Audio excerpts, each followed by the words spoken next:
welcome Dr. Will Coleman.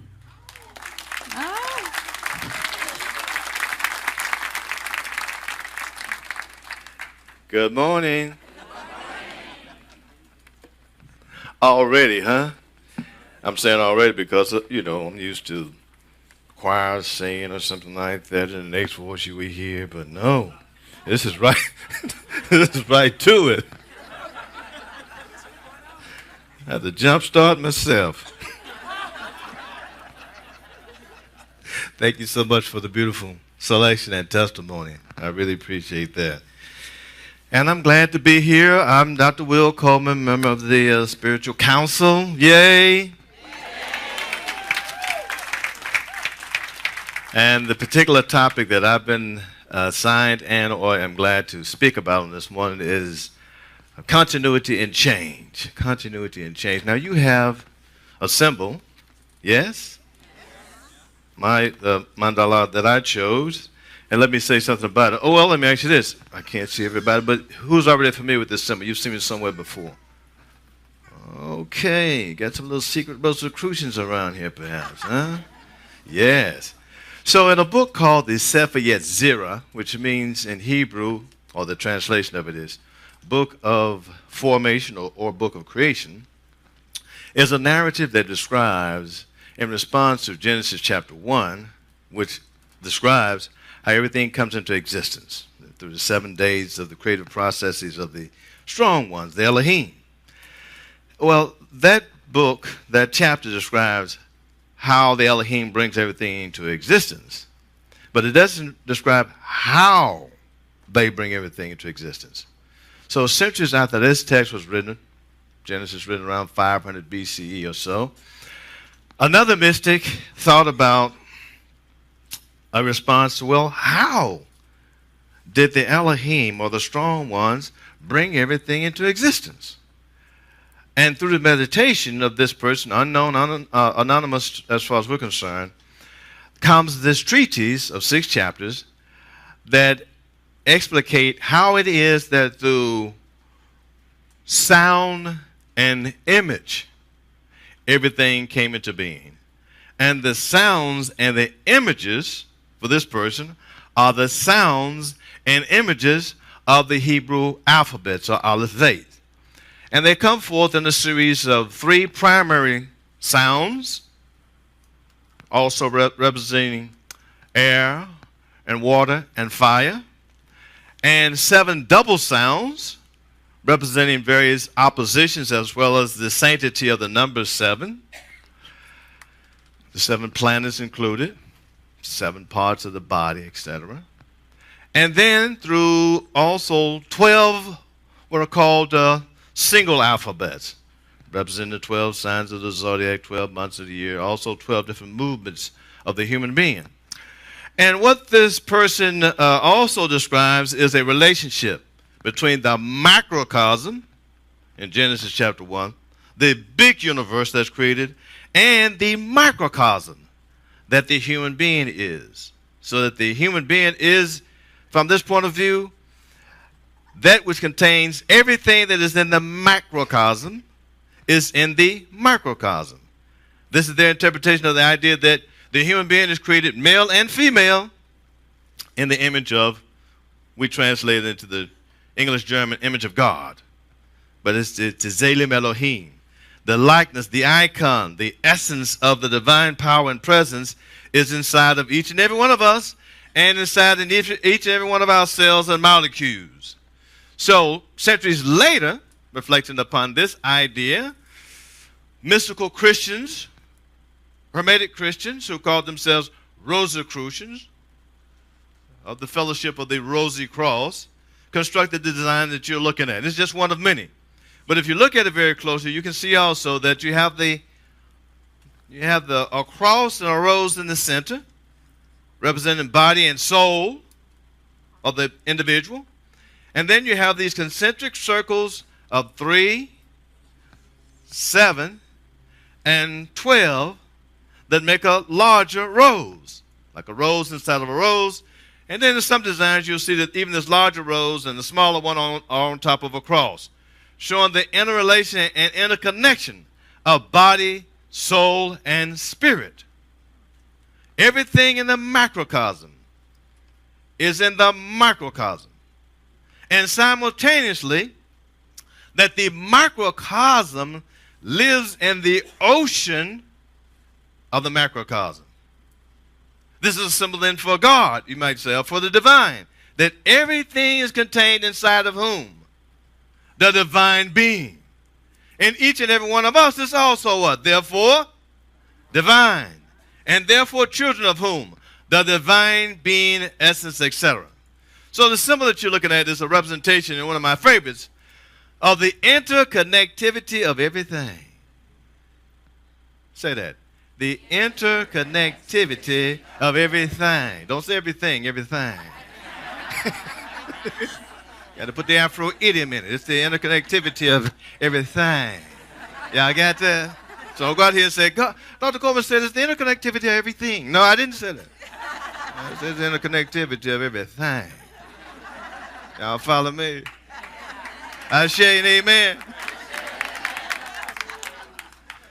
Now, having said that, I want to read a biblical passage. And, you know, every year, and particularly every summer, I rotate the languages that I like to work with in terms of reading scripture and study and meditation. And I'll alternate between Hebrew, Greek, and Latin. So this summer has been my Latin summer. All right, you ready for some Latin? Who's had Latin somewhere in the past? All right, yes, okay, then Romana Latina. So, I'm going to read a passage from the Apostle Paul, Romans chapter 8. And I want to read it in the Latin, not just because this is my Latin summer, but also because the poetry of it, of the passage I'm going to read, to me, comes through much more profoundly than the English translation. Now, I will give you, for those of you who've been unfortunate not to have had Latin, I will give you the English, and I will give you an English translation. Remember, every translation still misses the mark. It doesn't matter, every translation. But I will give you a translation of the Latin as I read it. And I want us to think about, first of all, what I said about the interconnectivity of all things as the backdrop. And then particularly the words of Paul in this passage. This is Romans chapter 8. And I want to begin verse 28. So you can write that down. Romans 8, chapter 8, verses 28. I'm going to go through the end of the chapter, verse 39. Bearing in mind that all things are what? Everything is interconnected. It begins this way. Verse 28. Scimus autem quaniam diligentibus deum omnia cooperantur in bonum, eis qui secundum posititum vocati sunt sancti. And we know, not just intellectually, but we know in our beings that to them that love God, or love the living one, all things work together unto good, to such as according to God's purpose are called to be holy, to be sanctified, to be consecrated. Nam quas praescevit et praedestinavit conformes ferii imaginis filii sui, ut sit ipse primogenitus in multis fratribus. For those whom God foreknew, God also predestined to be made conformable to the image of God's child, that God's child might be the firstborn among many. Quoras autem praedestinavit hos et vocavit, et quos vocavit hos et justificavit, quos autem justificavit illos et glorificavit. A process. To whom the living one predestined, them the living one called. First it's called. To whom the living one called, them the living one also justified, made just. And to whom the living one justified, them the living one also glorifies. Called, justified, glorified. Quid ergo decimus ad haec, si Deus pro nobis, qui contra nos.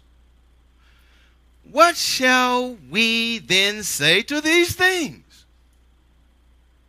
If the living one is for us, Emmanuel, who is against us? Quid autem propria filio sulio non percit, se pro nobis omnibus tradidit illum, quod modo non etiam cum illo omnia nobis donavit? The one that did not even spare his own particular child, but delivered him up for us, how hath this one not also with his child, or the child, given us all things? I want you to hear that part. Given us what? Given us all things. There you go. I was just testing. All things. Quis est qui condemnat? Christus Jesus, qui mortus est, immo qui et resurrecit, qui est ad dexteram Dei, qui etiam interpolat pro nobis. Who is the one that shall condemn?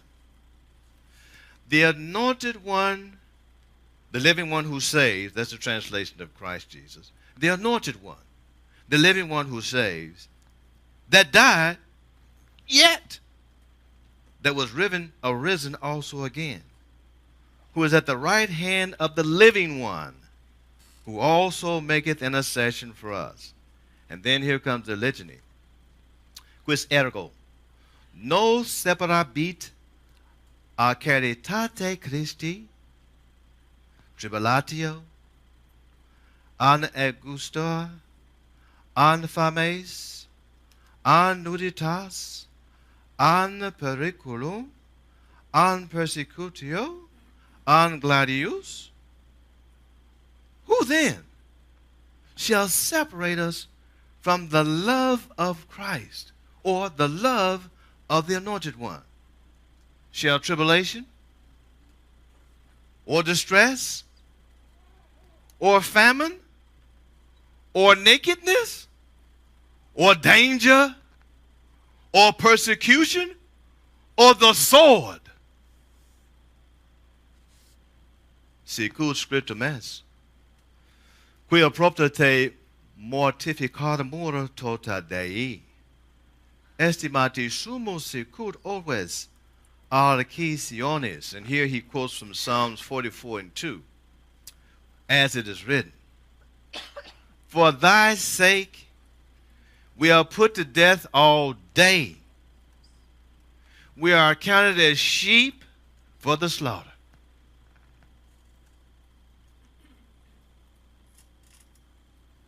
Sed in his omnibus superamus propter qui delexquis nos. But in all these things we overcome because of the one that hath loved us. Again, in all these things we overcome because of the one that has loved us. Caritus, sum enim quia, neque mors, neque vita, neque angeli, neque principatus, neque virtutes, neque instantia, neque fortura, neque fortitudo. For I am sure that neither death, nor life, nor angels, nor principalities, nor powers, nor things present, nor things to come, nor might, neque altitudo, neque profundum, neque creatura, alia poterit nos separare a caritate Dei, quae es in Christo Iesu Domino nostro. Nor height, nor depth, nor any creature shall be able to separate us from the love of the Anointed One, who is the living one who saves, who is our sovereign one. Amen. Ashe. So we have here the words of a man who experienced tremendous change. This is a man who started out as a hitman for the mafia of the Sanhedrin in the book of Acts. He had been born and raised as a Hebrew, not a Jew, as a Hebrew of the other 10 tribes in modern-day Turkey. He had been educated as a Pharisee, so he knew the law, and the law that was prescribed specifically for Judean people. In the course of his life, he came across a group of people who called themselves followers of the way, ha-hodos. They weren't Christians yet. They were still Jewish people. But they were following an idea that had been presented through a man who became known as Yeshua HaMashiach. Yeah, the living one who saves, Yeshua, the Messiah, the King, the Anointed One, the promised Redeemer, Savior of the world, in the ghetto of Palestine. Listen to the irony of that now. Not Pax Romana, not the emperor, but in the ghetto of Palestine, a man appeared who worked signs, who spoke in parables, who didn't have a job. He was supposed to be a carpenter, but instead he's walking around talking and doing signs. He and his posse of 12.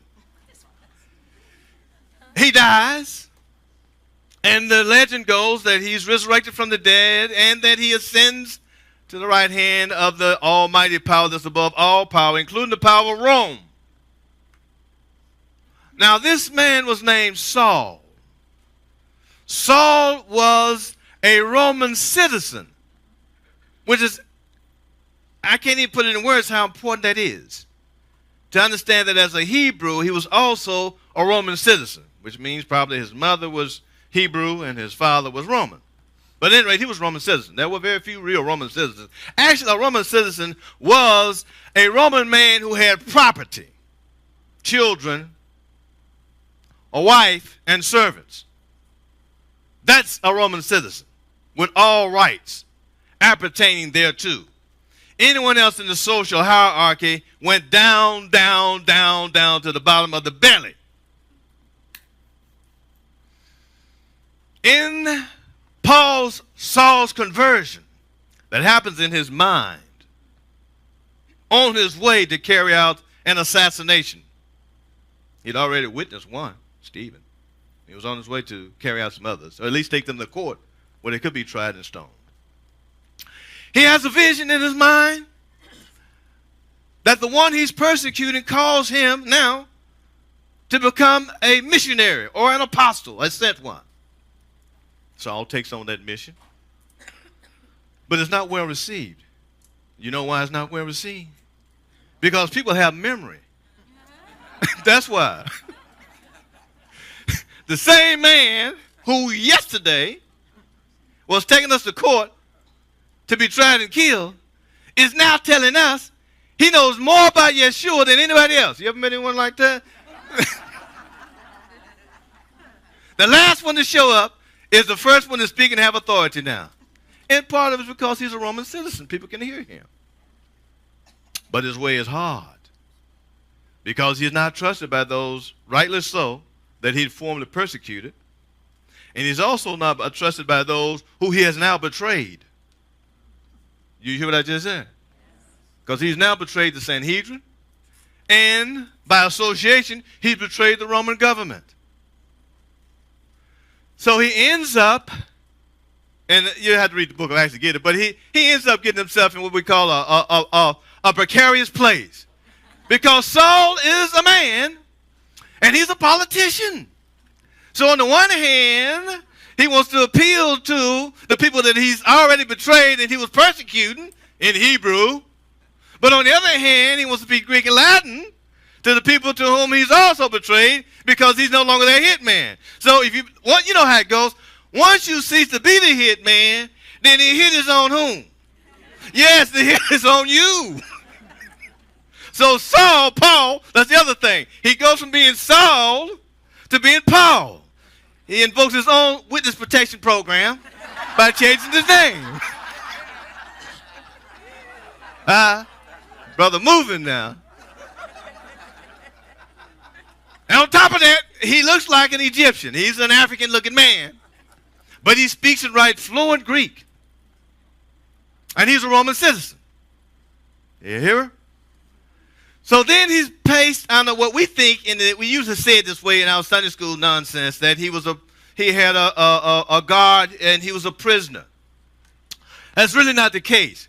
He had a personal guard so that even though he was African looking, he would never be molested again because he was a Roman citizen.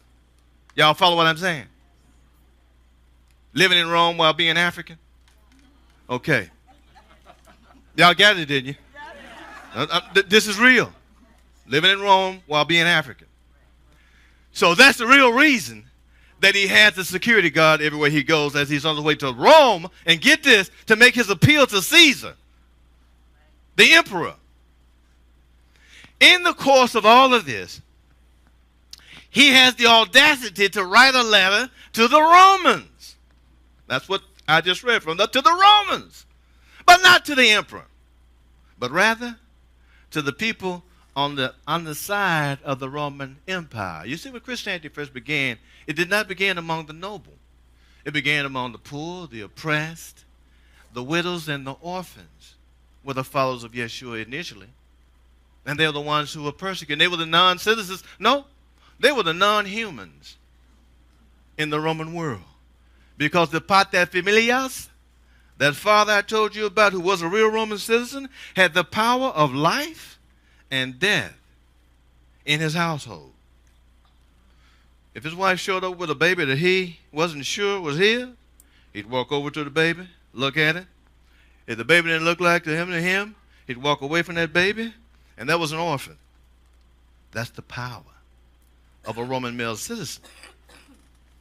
So Paul is twixt and between. And here he is writing a letter to the Romans. But you know how he begins that letter? It's a political revolutionary statement. He begins his letter by saying, Paul, a slave. You can stop right there. Now, Paul is a citizen, right? But Paul identifies himself how? As a slave. Caesar knew exactly what he was meaning when he said that revolutionary statement. Even though I have all the rights and privileges and entitlements while living as an African in the Roman Empire, I identify myself with the nameless and with the non-person. And he writes to the household of Caesar. That's the piece. He's writing to those who have somehow infiltrated, as Christians, as followers of the way, the household of Caesar, the servants, to encourage them. And actually to introduce himself to them because they don't know him. And what they do know about him ain't good. And the epistle to the Romans has become one of the benchmark documents, not only of Paul, but of Christianity. Most of Christianity is really shaped and formed by Paul, not Yeshua. the theology, the liturgy, the ideas of salvation by grace through faith, they all come from Paul. I tell my students in seminary, here's a man who wrote less than 1% of the Bible, who dominates 90% of how it's read. And it's true. He used his powers, he used his gifts. But he also lived in stages and moments of agony and pain and separation. And so here in this 8th chapter, this is his own struggle. You hear what I'm saying? This is his own struggle. He's writing to others, but he's also reflecting autobiographically. He said, there's nothing that can separate us from the love of the anointed one, the Christ, and the love of the living one of God. Nothing. Because like this mandala, everything is inside of it. And we are inside of it. And the essence of the mandala is the power of love. In those verses that I read, when it says love of Christ and love of God, is in the genitive case. It means it's an essence, it's an attribute of Christ and of God. It's not a concept, although it includes conceptualization. It's not just a feeling, although it includes how we feel. But love is a rhythm of life. Love is a state of being and a form of ongoing action. This is why John in another place says, God is love. It's an equation. The living one is love, or loving, or lovingness. So we should all be assured that no matter who we are, what we do, where we've been, what we ain't going to tell nobody, no thing. We're in the love of the Christ and the love of God. That's a promise that's axiomatic. It's a law. But Paul doesn't let it stay right there. He says something else in this chapter. I want you to read the entire chapter. He says that being in the love of God and being in the love of the Christ demands walking in the Spirit. Ambulamos secundum spiritum. Let's say that. Ambulamos secundum spiritum. He says, we walk in the Spirit. That's the key. We walk in the Spirit and not according to the flesh. And what Paul means by the flesh is very particular. He's not just talking about the body. It includes the body. But he's talking about a conscious orientation. Walking in the flesh, according to Paul, is walking according to need, but also according to greed. Or according to desire, but also potentially according to domination. These were the things and attributes that he saw in the Roman Empire, of which he was a citizen, that he chose to be. What did I say? He chose to be a counterpoint to. He consciously chose to express love a different way. Not by power, not by might, not by strength, so to speak, although these things are important. But by being metaphysical in his way of thinking, speaking, and acting.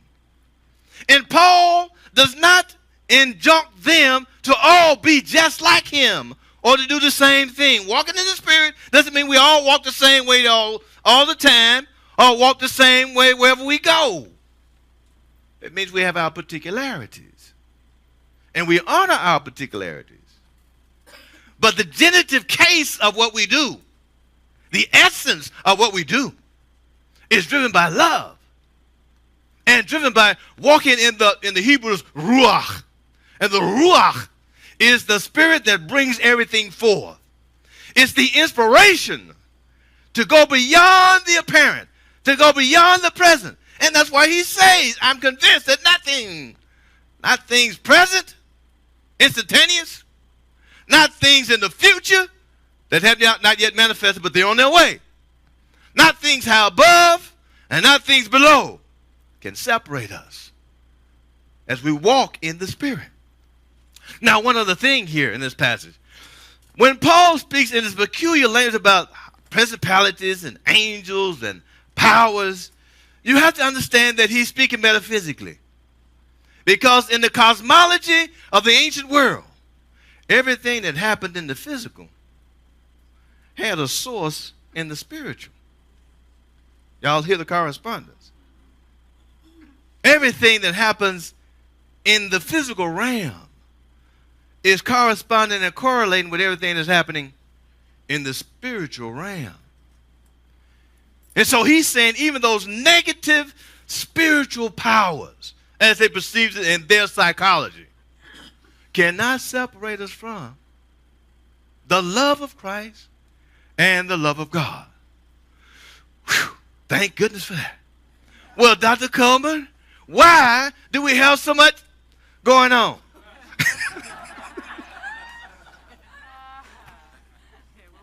That was smooth, wasn't it? Because even though and yet nothing can separate us from the love of God and from the love of the Anointed One and from the power of the Spirit, we can unwittingly, unconsciously, and consciously separate ourselves from that knowledge and from that praxis. Does that make sense? We can choose to ignore the thing itself, even though we're in the thing itself. We're going to choose to ignore the principles of love and livingness and of righteousness and of justice. We can choose for a while. We're going to lose, but we can choose for a while. Because that law is far more powerful than we ever have been or will be. Yeah, it's like King said, the arms of justice are long. It loops back. So don't worry about that. It's going to loop back. But Paul is reminding them and us, in the midst of change, high, low, good, bad, life, death, there's something that's constant. And that something that is constant is a verbal noun. It's love. It's not sentimental. It's not emotional. It's not just intellectual process. It is a knowing. And the knowing is a doing. And the doing is a manifesting.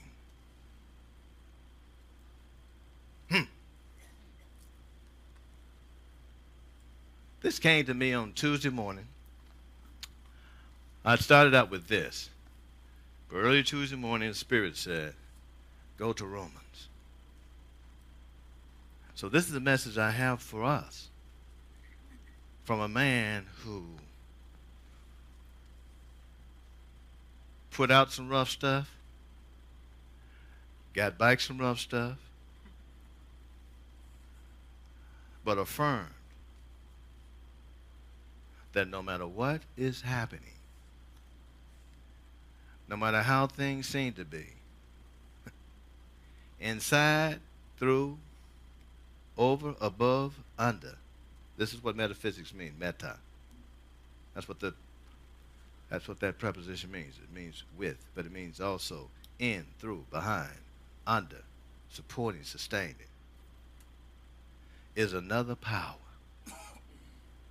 Just as he was saying, behind and above the power of Caesar.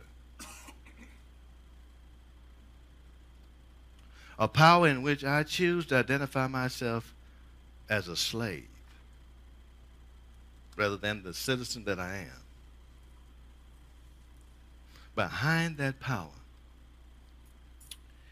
is the power that is constant, and that is life-giving, no matter what.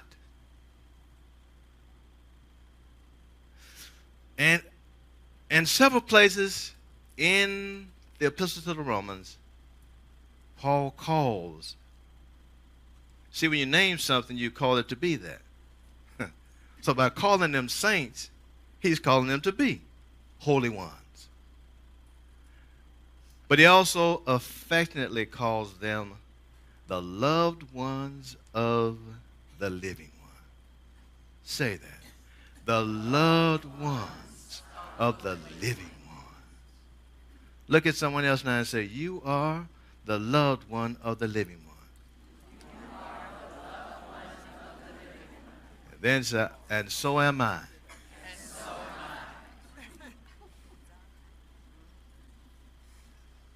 And so it is.